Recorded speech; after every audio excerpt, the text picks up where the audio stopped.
నమస్కారం. Welcome to I dream.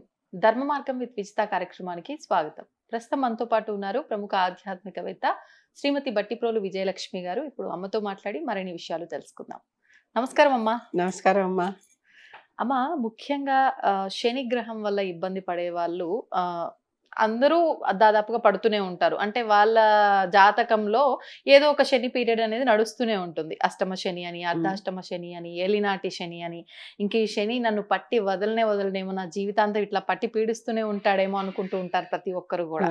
ముఖ్యంగా వాటి నుంచి బయటపడాలి అని అంటే మొత్తానికి తప్పించుకోకపోయినా కొంతలో కొంత తగ్గించుకునే అవకాశం ఉంది అని అంటూ ఉంటారు. మరి అలాంటి ఒక మంచి రోజే రాబోతోంది శని త్రయోదశి. ఆ రోజున మనం ఆయనకు సంబంధించి ఏం చేసినా కూడా మంచి ఫలితం ఉంటుంది. వాటి ఇబ్బందుల నుంచి మనం బయటపడతాము అని అంటారు. మరి ఏం చేయాలి ఆ రోజున? దాని గురించి వివరించండి. ఇక్కడ ఒక చిన్న కరెక్షన్ చెప్తా. అలాగే అమ్మా. శని ఒక్కరే బాధిస్తారనేది కాదు, అన్ని గ్రహాలు బాధిస్తాయి. ఓకే. ప్రతి గ్రహానికి అంటే ఒక చోట నీచమైన ప్రదేశం, ఇంకో చోట అంటే నీచ స్థానం, ఉచ్చ స్థానం అని ఉంటుంది. అది మంచి స్థానంలో ఉన్నప్పుడల్లా మన జాతకంలో, ఎవరి జాతకంలో వారికి. నాకు ఇక్కడ జ్యోతిష్యం రాదు, జనరల్ నాలెడ్జ్ మీదను కొంతవరకు తెలుసుకున్న దాని మీద చెప్తున్నా. తప్పనిసరిగా ఇప్పుడు గురుబలం లేకపోతే ఏ పనులకు వెళ్ళినా ఎక్కడా ఏమీ కావు. అవును. అసలు మన మొహంలో తేజస్సే కనిపించదు. గురువు అంటే బృహస్పతి, ఆయన సరిగా లేకపోతే మనకున్న విద్య కానీ ఏమున్నా కూడా అవి రాణించవు. అర్థమైందా? అన్ని కుజబలం లేకపోతే, కుజుడు సరిగ్గా మనకి కావాల్సిన చోట ఉండకపోతే వివాహాది కార్యక్రమాలు సరిగ్గా కావు. ఒకవేళ అయినా కూడా ఆ వివాహం సరిగ్గా నిలబడదు. అంటే ఉదాహరణకు రెండు చెప్తున్నా. చంద్రుడు బాగలేడు అనుకుందాం, ఎప్పుడు చూసినా మనసు అల్లకల్లోలంగా ఉంటుంది, పిచ్చెక్కినట్టు ఉంటుంది.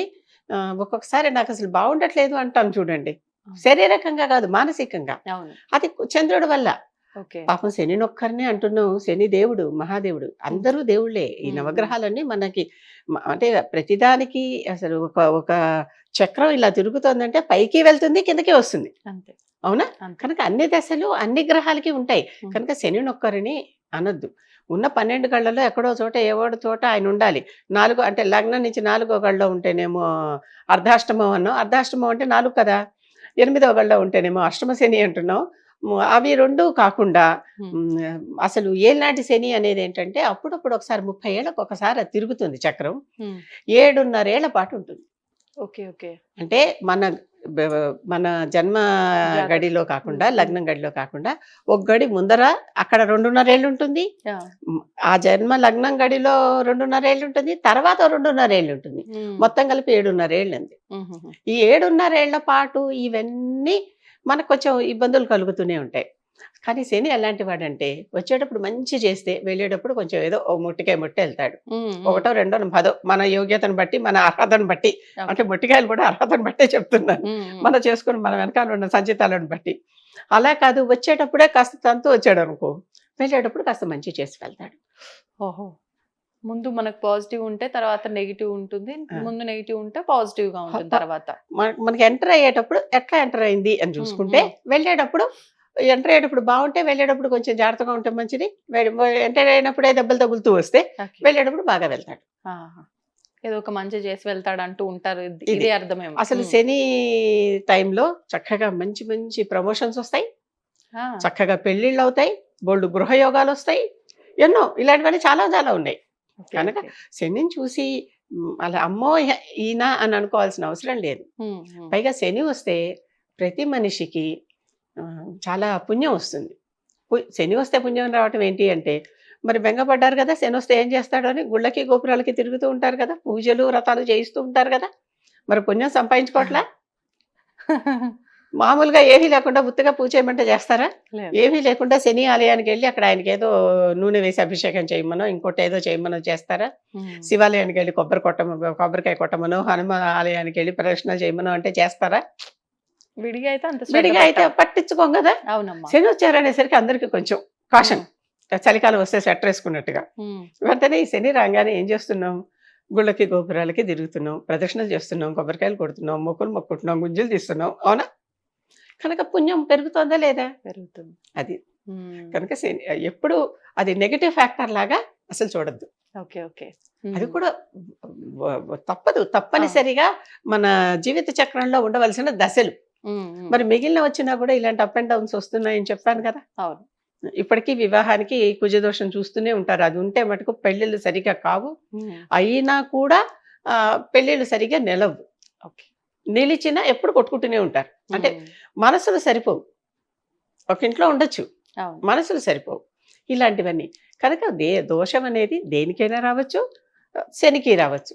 ఇంకా శని వస్తున్నారు, శని త్రయోదశి నాడు ఏం చేయాలి అని. అవును. త్రయోదశి అంటే శనికి ఇష్టం. ఉమ్. శివుడికి కూడా త్రయోదశి ఇష్టం. ఓకే. ఓకే. శనీశ్వరుడు అన్నాం కదా ఒక్కొక్కసారి. యాక్చువల్లీ ఆయన పేరేంటి? శనైశ్చరుడు. శనైశ్చరుడు. శనైశ్చరహ అంటే శని అంటే నెమ్మదిగా, ఉమ్. చరహ నడిచేవాడు. ఓకే. ఎందుకంటే కాలుకి ఒకసారి దెబ్బ తగిలింది, 2 సార్లు తగిలిందిలే. అవును. ఒకసారి ఏమో ఒక ఋషి వల్ల తగిలింది, ఒకసారి ఏమో రావణుడి వల్ల తగిలింది. ఈ 2 దెబ్బలు తగలటం వల్ల ఏమైంది? గబగబా పాదాలేసి నడవలేడు. ఓకే.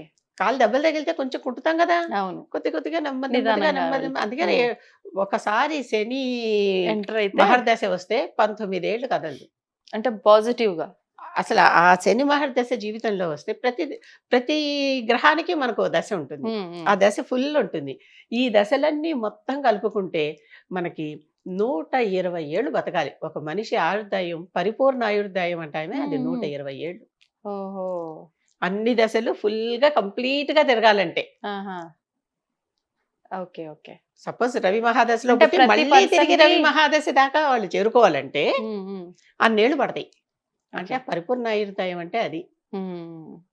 అందుకని 60 ఏళ్ళకి అర్ధాయుష్య అని అంటారు. అవును. అందుకని అర్ధాయుష్ అయిపోయింది కనుక అప్పుడేవో పూజలు అవి చేయించుకుంటూ ఉంటారు. ఉమ్, ఉమ్. ఆ తర్వాత నుంచి కొంచెం వృద్ధాప్య చిహ్నాలు కనిపిస్తూ ఎందుకంటే మన స్కేలు సగం దాకా ఎక్కాక మిగిలిన సగం పాడాలి కదా. అవును.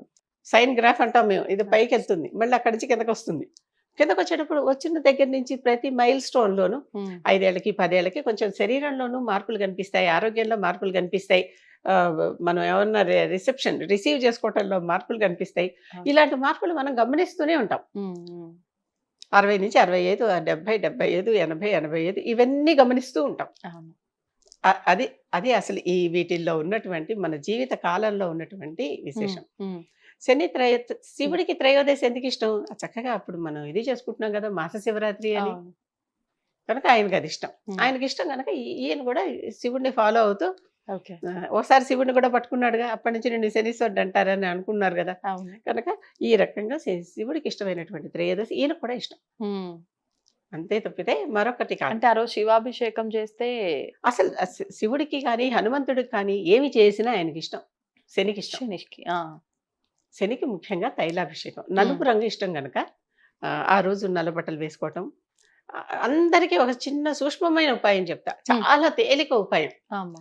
ఇలాంటి శని దోషంతో బాధపడుతున్నాము అనుకునే వారందరూ శనివారం నాడు నల్ల ప్రమిదలు దొరుకుతాయా బయట బజార్లో? ఉమ్. నల్ల మట్టితో ప్రమిదలు, దొరుకుతాయి. ఎర్రమట్టి కాకుండా నల్ల మట్టి ప్రమిదలు. అవును. అవును. అవో డజనో ఎన్నో తెచ్చేసుకోండి. ఓకే. ఆ నల్ల మట్టి ప్రమిదల్లో నల్ల బట్ట దొరుకుతుంది కదా, దొరుకుతుంది. లేకపోతే ఏదైనా ఒక చీరఫాలు కొనుక్కుని ఇంత ముక్కలు కట్ చేయండి. అవును. ఆ నల్ల బట్టలో నల్ల నువ్వులు వేసి మూట కట్టి, నల్లదారంతో మూట కట్టి, అంత నలుపే, దాన్ని ప్రమిదలో పెట్టి పైన ఇలా ఒత్తిలాగా పెట్టండి. మూటని ఇలా ఒత్తిలాగా చేయొచ్చు కదా.